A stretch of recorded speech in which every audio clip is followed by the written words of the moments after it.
So guys அனைவருக்கும் வணக்கம். இன்னைக்கான வீடியோல நம்ம ஐபிஎல் 2026 மினி ஆக்ஷன்ல சிஎஸ்கேவோட மிகப்பெரிய பைஸ் ரெண்டு என்னன்னா கார்த்திக் சர்மா அண்ட் பிரசாந்த் வீர். இவங்களை எடுத்ததுனால இருக்கக்கூடிய அட்வான்டேஜஸ் அண்ட் டிஸ்அட்வான்டேஜஸ் பத்தி தான் இந்த வீடியோ ஃபுல்லா நம்ம கிளியரா பார்க்க போறோம். சரி வாங்க வீடியோக்குள்ள போயிடலாம். Last December 16 IPL 2026 mini action complete ஆச்சு. இது எல்லாருமே நீங்க பார்த்திருப்பீங்க. சிஎஸ்கே ரெண்டு அன்கேப் பிளேயர்ஸை எடுத்து ஹோல் வேர்ல்டையே ஸ்டன் பண்ணிட்டாங்க. அந்த ரெண்டு அன்கேப் பிளேயர்ஸுக்கும் 28 கோடிக்கு மேல கொடுக்குறாங்க. விக்கெட் கீப்பிங் பேட்ஸ்மேனான Karthik Sharma left hand spin bowling ஆல்ரவுண்டரான பிரசாந்த் வீருக்கும் தலா 14.2 crores கிட்ட கொடுக்கறாங்க. சோ சிஎஸ்கே இந்த பிளேயர்ஸை எடுத்தது மூலமா ஐபிஎல்லையே எக்ஸ்பென்சிவ் அன்கேப்டு பிளேயர்ஸ் எடுத்துக்கிட்டீங்கன்னா இவங்க ரெண்டு பேரும் தான் இருக்கிறாங்க. பிகாஸ் இவங்க ரெண்டு பேர்த்தோட பிரைஸும் ஒரே அமௌண்ட்ங்கிறதுனால ரெண்டு பேருமே அந்த ரெக்கார்டை ஷேர் பண்ணிக்கிறாங்க. ஃபர்ஸ்ட் ஆஃப் ஆல் இந்த கார்த்திக் சர்மா யாருன்னு பாத்துக்கிட்டீங்கன்னா இவர் ஒரு விக்கெட் கீப்பிங் பேட்ஸ்மேன். சிஎஸ்கே பொறுத்த வரைக்கும் ஒரு ஃபியூச்சர் பினிஷரா குரூம் பண்றதுக்கு பிளான் பண்றாங்கிற மாதிரி தெரியுது. இவருக்கு ஏஜ் 19 இயர்ஸ் தான் ஆகுது. ராஜஸ்தான்காக விளையாடக்கூடிய பிளேயர் தான் நம்மளோட கார்த்திக் சர்மா. ஒட்டுமொத்தமா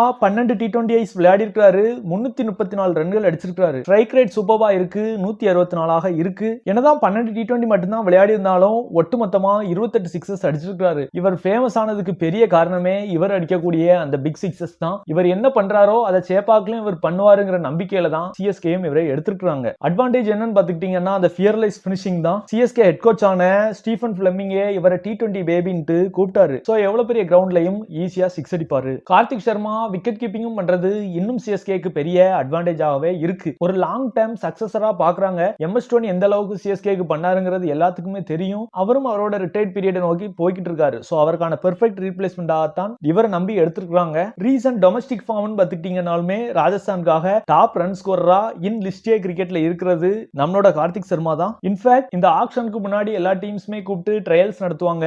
அதுலயுமே நம்ம தமிழ்நாடு பிளேயர்ஸ் தினேஷ் கார்த்திக் ரவி அஸ்வினும் இவரோட பெர்ஃபார்மன்ஸ் பார்த்து வியந்ததா அவங்களுமே ஷேர் பண்ணியிருந்தாங்க. சோ இப்படி நிறைய அட்வான்டேஜஸ் இருந்தாலும் கண்டிப்பா சில டிஸ்அட்வான்டேஜஸ் இருக்கும். அது என்னன்னு பாத்துக்கிட்டீங்கன்னா ஓவராலா 12 T20 மேட்ச் மட்டும்தான் விளையாடி இருக்காரு. இது ஒன் ஆஃப் த கன்சர்னாக இருந்தாலும் ஒரு பிளேயரா 14.2 crores அந்த பிரைஸ் டாக் பிரஷர் இருக்கிறதுக்கு சான்சஸ் நிறைய இருக்கு. நம்ம மேல இவ்வளவு இன்வெஸ்ட் பண்ணிருக்காங்க, நம்மகிட்ட இருந்து எதிர்பார்க்கறாங்க நினைக்கிறப்பவே கொஞ்சம் பயம் வரும். அண்ட் அதுவுமே சிஎஸ்கே மாதிரியான one of the successful franchise விளையாடுறப்ப ஷுவராவே இருக்கும். ஏன்னா உங்களுக்கே தெரியும், இப்போ நீங்க சிஎஸ்கே ஃபேன்ஸ் அந்த வீடியோ பாக்குறீங்கன்னா இவர் எந்த அளவுக்கு பெர்ஃபார்ம் பண்ணுவாரு, டீமுக்கு எந்த அளவுக்கு ஹெல்ப்ஃபுல்லா இருப்பாருன்னு ஒரு எக்ஸ்பெக்டேஷன் வச்சிருக்கீங்கல்ல, அந்த எக்ஸ்பெக்டேஷன் தான் அவருக்கு ஒரு இன்டர்னல் ஃபியராக மாறுறதுக்கு நிறைய சான்சஸ் இருக்கு. இதை தவிர்த்து சம்டைம்ஸ் இன்ஜுரி கன்சர்ன் இருக்குங்கிற மாதிரியும் சொல்லப்படுது. பட் ரீசெண்டா அந்த மாதிரி எதுவும் ப்ராப்ளம் இல்ல. இன்னொரு சைடு பிரசாந்த் வீரன் பாத்துக்கிட்டீங்கன்னா இவரையும் ஒரு ஜடேஜாவுக்கான சக்சஸரா தான் பாக்குறாங்க. இன்ஃபேக்ட் நிறைய பேர் கூட ஜடேஜா 2.12 மீம் வீடியோஸ் இந்த மாதிரி எல்லாம் கிரியேட் பண்ணிட்டு இருக்காங்க. இவருக்கு 20 இயர்ஸ் ஓல்ட் தான் ஆகுது.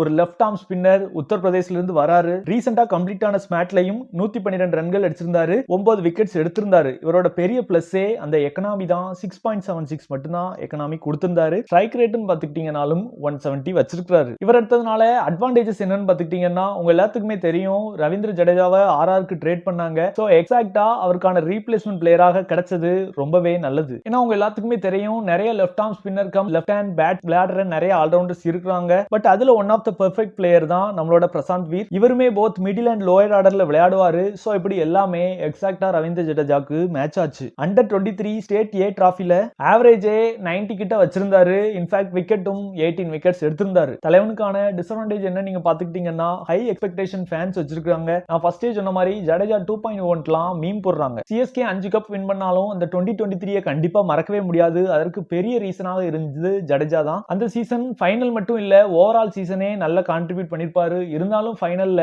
அவர் அடிச்ச அந்த 6 and 4 இப்போ வரைக்கும் பேசப்படுது. சோ கண்டிப்பா பிரசாந்த் வீருக்கு அதெல்லாமே பார்த்திருப்பாரு. நம்மளே ஜடேஜா 2.1 சொல்றாங்க. அப்ப எந்த அளவுக்கு நம்ம கான்ட்ரிபியூஷன் டீமுக்கு கொடுக்கணுங்கிற ஒரு இன்டர்னல் பிரஷர் இருக்கும். as a ஹியூமன் பீயிங்கா அது ஷுவராவே இருக்கணும். கார்த்திக் சர்மாக்கு எந்த அளவுக்கு பே கொடுத்தாங்களோ ஈக்குவல் பே இவருக்குமே கொடுக்கறதே ஒன் ஆஃப் த பிரஷரா தான் இருக்கும். இன்ஃபேக்ட் இவர் பேஸ் பிரைஸ்ல இருந்து நியர்லி 47 டைம்ஸ் எக்ஸ்ட்ரா அமௌண்ட்டை சிஎஸ்கே அவருக்கு பே பண்ணிருக்காங்க. சோ என்ன நடக்குன்னு நம்ம பார்க்கலாம். சோ உங்களுக்குள்ள ஒரு கேள்வி இருக்கலாம், ஊர்வில் பட்டேல், ஆயுஷ் மாத்ரே இந்த மாதிரியான பிளேயர்ஸ் எல்லாம் நல்லா பண்ணிருக்காங்களே ப்ரோ, அவங்களும் டொமஸ்டிக்ல இருந்தானே வந்திருக்காங்கன்னு கேட்டீங்கன்னா அவங்களுக்கான பிரைஸ் ரேஞ்ச் கம்மி. சோ அந்த மாதிரியான பிரஷர் இருக்காது. ஈவன் நீங்க 2024ல ஒரு ஸ்டார்க்கோ இல்ல 2025ல ஒரு வெங்கடேசையர் எடுத்துக்கிட்டீங்கனாலே அந்த ஹை பிரைஸ்க்கான பிரஷர் அவங்களுக்கு இருந்துச்சு. அதை நீங்க எல்லாருமே பார்த்துருப்பீங்க. சோ இன்னைக்கான வீடியோ அவ்வளவுதான். என்னோட ஒப்பீனியன் நான் ஷேர் பண்ணிருக்கேன். as a சிஎஸ்கே ஃபேன்ஸாவோ கிரிக்கெட் ஃபேன்ஸாவோ உங்களோட ஒப்பீனியன் என்னங்கிறத மறக்காம கீழே ஷேர் பண்ணிருங்க. இன்னும் நம்ம வீடியோக்கு வீடியோக்கு நீங்க like share subscribe and hype கொடுக்கல அப்படின்னா மறக்காம கொடுத்துருங்க. இன்னும் நிறைய வீடியோஸ் நான் போடுறதுக்கு பர்சனலா எனக்கு மோட்டிவேஷனாக இருக்கும். நிறைய வீடியோ பார்த்ததுக்கு நன்றி. தேங்க்ஸ் ஃபார் வாட்சிங். இன்னொரு சந்திப்போம். நன்றி, வணக்கம், பை.